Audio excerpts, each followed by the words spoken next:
আসসালামু আলাইকুম, সবাইকে শুভেচ্ছা জানাচ্ছি। মাসুম মাহবুব দেখছেন ওপেন দ্য ইউটিউব চ্যানেল এবং মাসুম মাহবুব ফেসবুক পেজ।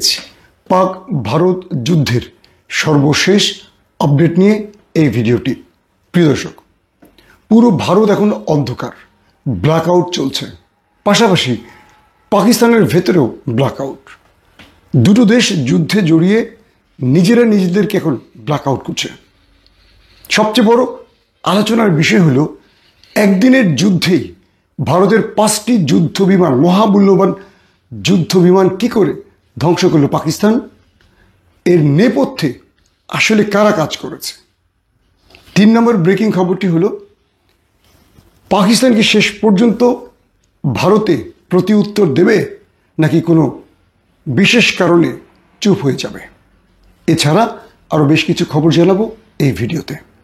প্রিয় দর্শক, আমরা গতকালকের মধ্যরাত থেকে এই খবরটি পেয়েছিলাম, ভারত পাকিস্তানে বড় ধরনের স্ট্রাইক চালিয়েছে এবং এই স্ট্রাইকে এখন পর্যন্ত সর্বশেষ তথ্য অনুযায়ী পাকিস্তানের 31 জন নাগরিক প্রাণ হারিয়েছে।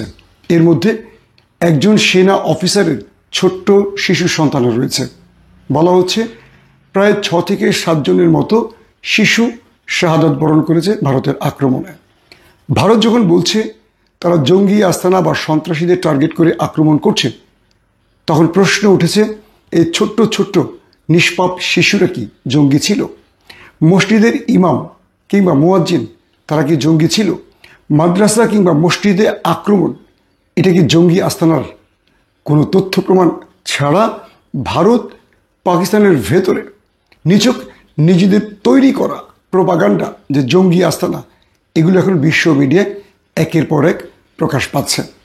পাকিস্তান আন্তর্জাতিক গণমাধ্যমগুলোকে নিয়ে যেখানে যেখানে ভারত আক্রমণ করেছে সেই স্থানগুলোকে পরিদর্শন করেছে এবং পাকিস্তান প্রমাণ করার চেষ্টা করেছে একটিও জঙ্গি আস্তানা ছিল না। এগুলো ছিল মসজিদ, মাদ্রাসা বা সিভিলিয়ানদের বাড়িঘর। এবং ভারত যে ন্যারেটিভ তৈরি করেছে যে তারা পাকিস্তানের ভেতরে জঙ্গি আস্তানা আক্রমণ করেছে, সেটা ইতিমধ্যে পাকিস্তান মিথ্যা প্রমাণ করতে পেরেছে।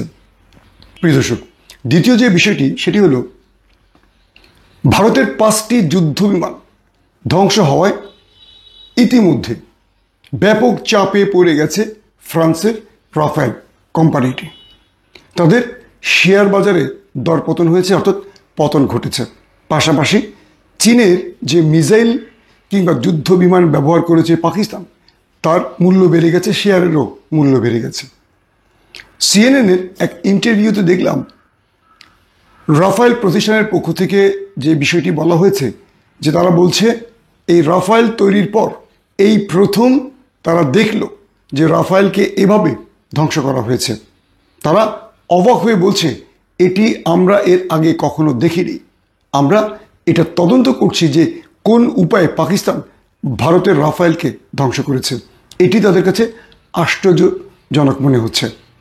রাফায়েল প্রতিষ্ঠান পাশাপাশি এটিও বলেছে যে এই রাফায়েলকে রক্ষণাবেক্ষণ বা পরিচালনা বা এটাকে ড্রাইভিং করা বা পাইলট যে কাজটি করে, এখানে ভারতের কোনো বড় ধরনের ব্যর্থতা থাকতে পারে। পাশাপাশি পাকিস্তান এমন কোনো টেকনোলজি ব্যবহার করেছে যেটা রাফায়েল কন্ট্রোলে ভারত ব্যর্থ হয়েছে। এখন প্রশ্ন উঠতে পারে, তাহলে কি ব্যবহার করেছে পাকিস্তান? ইতিমধ্যে পাকিস্তানের গণমাধ্যম দাবি করেছে, যখন ভারত পাকিস্তানে আক্রমণ করে তখন গভীর রাতে পাকিস্তানের পররাষ্ট্র দপ্তর থেকে চীনের পাকিস্তানে থাকা অ্যাম্বাসির প্রধান, যিনি অর্থাৎ রাষ্ট্রদূতকে ডেকে পাঠানো হয় এবং গভীর রাত পর্যন্ত চীনের রাষ্ট্রদূত পাকিস্তানের পররাষ্ট্র দপ্তরে হাজির ছিলেন এবং বলা হচ্ছে চীনের মাধ্যমে পাকিস্তান যোগাযোগ করেছে। বলা হচ্ছে যে চীনের এই রাষ্ট্রদূতের মাধ্যমে পাকিস্তান যোগাযোগ করেছে চীনের সাথে এবং যেই পাকিস্তানের যুদ্ধ বিমানগুলোকে উড়িয়ে দেওয়া হয়েছে, সেখানে চীনের যুদ্ধ বিমান এবং চীনের মিসাইল ব্যবহার করা হয়েছে। আর ব্যবহার করা হয়েছে তুরস্কের ইলেকট্রনিক্স, যেটাকে বলি আমরা ওয়ারফেয়ার। তুরস্কের এই ইলেকট্রনিক্স ওয়ারফেয়ারটা কি আসলে? মূলত এটি মূলত শত্রুর রাডারকে অকেজো করে দেয়। ধরেন পাকিস্তানের ভেতরে যখন এই স্ট্রাইকটি ভারত চালায় যুদ্ধ বিমানের মাধ্যমে, তখন তাদের রাডারকে বোকা বানিয়ে দেয় তুর্কি এই ইলেকট্রনিক্স ওয়ারফেয়ার। এটি মূলত যখন রাফায়েল, MiG-29, Su-30 যখন মিসাইল ছুটছিল, খেয়াল করবেন সকল গণমাধ্যমে যে তথ্যটি এসছে যে ওই সময়টি ভারতের সীমান্ত পার হয়ে এই যুদ্ধ বিমান পাকিস্তানে ঢোকেনি। বলা হচ্ছে যে ভারতীয় যুদ্ধ বিমানগুলো বা পাইলটরা তারা পাকিস্তানকে ভয় পেয়েছিল 2019-এ পুলওয়ামার ঘটনার পর অভিনন্দনের ধরা পড়া বা সেখানে দুটো যুদ্ধ বিমান, একটি হেলিকপ্টার বিধ্বস্ত হয়েছিল পাকিস্তানের প্রজ্ঞার কাছে বা বুদ্ধির কাছে।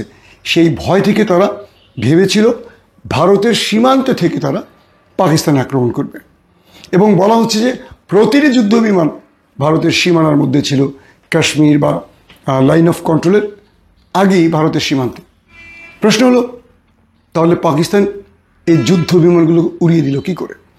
পাকিস্তান সীমান্তের কাছাকাছি তুর্কি ইলেকট্রনিক্স ওয়ারফেয়ারগুলোকে সেট করেছে, এবং পাকিস্তানের ভেতরে চীনের যুদ্ধ বিমান এবং মিসাইল সেখানে প্রস্তুত ছিল। তো যখনই ভারত যুদ্ধ বিমান থেকে মিসাইলগুলো ছুটছিল পাকিস্তানের অভ্যন্তরে, তখন তুর্কি ওয়ারফেয়ার সিস্টেমটি ভারতের এই রাডার সিস্টেমকে অকেজো করে দেয়, অন্ধ করে দেয়, অর্থাৎ চশমাটা খুলে কাঠের চশমা পরে দেয়। এবং এই সিস্টেমের মাধ্যমে রাডারকে বোকা শুধু বানায় না, রাডারকে একটু এলোমেলো করে দেয়, পাগলাটে করে দেয়। তখন যুদ্ধ বিমানের পাইলট তার অবস্থান, কোন দিকে মুভ করবেন, তার পথ, সিস্টেম সব ভুলে যায়, অর্থাৎ তার সিস্টেম তখন এলোমেলো তাকে তথ্য দেওয়া শুরু করে। তো এই পরিস্থিতিতে যুদ্ধ বিমানগুলোকে বোকা বানিয়েছে তুর্কি এই সিস্টেমগুলো, আর অ্যাটাক করেছে, পাল্টা অ্যাটাক করেছে চীনের যুদ্ধ বিমান এবং মিসাইল। অর্থাৎ চীন এবং তুরস্কের প্রযুক্তিতে পাকিস্তান ভারতকে বোকা বানিয়ে এই প্রায় 950 থেকে 1000 মিলিয়ন মার্কিন ডলারের ক্ষতি করে দিয়েছে। দর্শক, ইতিমধ্যে আরও তথ্য পাওয়া গেছে যে ভারতের প্রায় 20 জন, 15 থেকে 20 জনের মতো মারা গেছে পাকিস্তানের আক্রমণে। তাদের ব্রিগেড হেডকোয়ার্টারকে উড়িয়ে দিয়েছে, সেখানেও ব্যাপক ক্ষয়ক্ষতি হয়েছে। তাদের এয়ারবেজেও আক্রমণ করা হয়েছে, সেখানেও ব্যাপক ক্ষতি হয়েছে। সীমান্তের বহু চেকপোস্ট উড়িয়ে দিয়েছে পাকিস্তান ভারতের, এবং বলা হচ্ছে ভারত ভয়ে সাদা পতাকা উড়িয়েছে, অর্থাৎ তারা সীমান্তে আর কোনো আক্রমণ করতে চায় না, শান্তির বার্তা দিচ্ছে। তার মানে পাকিস্তান পাল্টা আক্রমণ করবে এই ভয় তারা সাদা পতাকা উড়িয়েছে। দর্শক, এখন আরও কয়েকটা গুরুত্বপূর্ণ নতুন বিষয় এসছে আমাদের সামনে, যে পাকিস্তানে কালকে প্রধানমন্ত্রী শাহবাজ শরীফের নেতৃত্বে নিরাপত্তা পরিষদের যে বৈঠকটি হয়েছে, সেখানে তারা বলেছে তারা পাল্টা উত্তর দিবে ভারতকে, এবং এজন্য সেনাবাহিনীকে গ্রিন সিগন্যাল দিয়ে দিয়েছে পাকিস্তানের সরকার। এর পরপর যেই তথ্যটি পাওয়া গেছে যে মার্কিন যুক্তরাষ্ট্রের পক্ষ থেকে পাকিস্তানের ফোন আসে। প্রথমে ডোনাল্ড ট্রাম্প এই ঘটনাকে, মানে ভারত পাকিস্তানের এই গোলযোগের জন্য দুঃখ প্রকাশ করে বলেন এটি শান্তির বিপরীত একটা পথ, দু রাষ্ট্রকে বলবো শান্তিতে ফিরে আসুন। কিন্তু পরবর্তীতে পাকিস্তানে আমেরিকার পক্ষ থেকে যে ধমকটি আসে সেটি হলো পাকিস্তান যেন ভারতে আর কোনো স্ট্রাইক না চালায়, যা হয়েছে এখানে যেন থেমে যায়। এখন প্রশ্ন উঠল, পাক সেনাবাহিনী কি আমেরিকার ধমকে থেমে যাবে? এখন আমাদের দেখতে হবে দুটো বিষয়। পাক সেনাবাহিনী বা পাক সরকার যে ধমকটি দিয়েছে যে তারা কঠিন প্রতি উত্তর দেবে, যদি আমরা দেখি পাকিস্তান শক্ত জবাব দিয়েছে, এবং তাদের যে 31 জন প্রাণ হারিয়েছে এবং 70-এর অধিক, 70 থেকে 80 জনের মতো গুরুতর আহত হয়েছে পাকিস্তানি জনগণ, এদের জীবনের মূল্য যদি পাকিস্তান পরিশোধ না করে তাহলে এই সরকারের ভয়াবহ বিপর্যয় হবে, এটা বোঝা যাচ্ছে। একদিকে পাক সেনাবাহিনীর প্রধান আসিম মনির বা পাক সেনাবাহিনী স্টাবলিশমেন্ট ইমরানের সাথে বিমাতাসুলভ আচরণ বা তাকে অন্যায়ভাবে জেলে আটকে রাখা, পিটিআইকে একদম দলে মুচড়ে দেওয়া বা ধ্বংস করার যে চেষ্টা, যে কারণে 80% পাকিস্তানের জনগণ সেনাবাহিনীর বিরুদ্ধে দাঁড়িয়ে গেছে। তারপরও যেহেতু শত্রুদের সাথে লড়াই দেশের যুদ্ধ, পাকিস্তানের জনগণ সেনাবাহিনীকে সমর্থন দিয়েছে, পাশে দাঁড়িয়েছে। এই মুহূর্তে আসিম মনির যদি কোনো কারণে পাল্টা উত্তরটি না দেয় আমেরিকার ধমকে, তাহলে আসিফ মনির বেশি দিন এই পদে বহাল থাকতে পারবে না, এটা কনফার্ম। অনেকেই বলছেন যে আসিফ মনিরকে আমেরিকা বড় রকম অর্থ, মানে সেনাবাহিনীকে মার্কিন যুক্তরাষ্ট্র থেকে যে বরাদ্দ দেওয়া হয় সেই বরাদ্দটা মাঝখানে বন্ধ ছিল।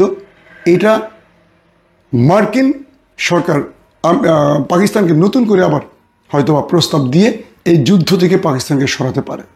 এখন দেখার বিষয়, পাকিস্তান সেনাবাহিনী যেভাবে বলে যে আমরা ইমানের শক্তিতে বলিয়ান, সেই শক্তি তাদের আছে হৃদয়ে, নাকি এগুলো শুধু ক্যামেরা কিংবা গণমাধ্যমের প্রকাশ? দর্শক, আরও গুরুত্বপূর্ণ খবর হলো, ভারতের বিভিন্ন রাজ্যে বিভিন্ন গুরুত্বপূর্ণ জেলা শহরগুলোতে ব্ল্যাকআউট চলছে। বিদ্যুৎ বন্ধ করে রাখা হয়েছে যাতে করে পাকিস্তান স্ট্রাইক চালাতে ব্যর্থ হয়। বিদ্যুৎ বন্ধ রাখার পেছনে মূল কারণ, যখন যুদ্ধ বিমানগুলো আকাশ থেকে অ্যাটাক করবে তখন অন্ধকার থাকায় তারা বুঝবে না যে কোন স্থানটাতে এই যুদ্ধ বিমানটা আক্রমণ করবে। ঠিক একই কায়দায় গত রাতে পাকিস্তানের রাওয়ালপিন্ডি, লাহোর, ইসলামাবাদ সহ শিয়ালকোট বিভিন্ন গুরুত্বপূর্ণ স্থানে ব্ল্যাকআউট ছিল। পাকিস্তানের ভেতরেও বিদ্যুৎ বন্ধ রাখা হয়েছে, অথবা জনগণরা তাদের বাড়িঘরের লাইট, রাস্তার লাইট সকল কিছু বন্ধ করে একটা ভুতুড়ে পরিবেশ তৈরি করেছে। দুই দেশ এক প্রকার এখন ব্ল্যাকআউট চলছে, অন্ধকার হয়ে যাচ্ছে। এই আক্রমণ থেকে নিজেকে রক্ষায় এই পরিকল্পনাটি তারা গ্রহণ করেছে। তবে ইন্টারেস্টিং ব্যাপারটি হলো, ভারত এই মুহূর্তে পাল্টা আক্রমণের ভয়ে জুজু হয়ে আছে। তারা পাকিস্তানের সাথে বিভিন্নভাবে বিভিন্ন তৃতীয় পক্ষের মাধ্যমে আলোচনা করতে চাইছে যে আমরা আর চাই না, আমরা যেটি করেছি এখানে শেষ, তোমরাও তো আমাদের পাল্টা প্রতি উত্তর দিয়েছ, এখানে তোমরা শেষ করো। কিন্তু পাকিস্তান বলছে তাদের জনগণ যে প্রাণ হারিয়েছে তার প্রতিশোধ তারা নেবে। কখন নেবে জানি না, তবে বলা হচ্ছে শিগগিরই এটা নেবে, আমরাও দেখার অপেক্ষায়। আর ভারত বা নরেন্দ্র মোদী বা তার সরকার ইতিমধ্যে নিরাপত্তা পরিষদের বৈঠকে বসেছেন এবং কেন কিভাবে তাদের 5টি যুদ্ধ বিমান হারিয়েছে এর পেছনে ব্যর্থতা কী, বা পাকিস্তান কোন টেকনোলজি ব্যবহার করেছে এর পেছনে তারা তদন্ত শুরু করেছে। এবং ভারতীয় গণমাধ্যম বলছে এর নেপথ্যে তুরস্ক এবং চীনের সম্মিলিত পরিকল্পনাগুলোকে বা তাদের সিস্টেমকে, আধুনিক সিস্টেমগুলোকে পাকিস্তান ব্যবহার করে এই বিশাল সাফল্য পেয়েছে। প্রত্যেকে ভালো থাকবেন। আল্লাহ হাফিজ।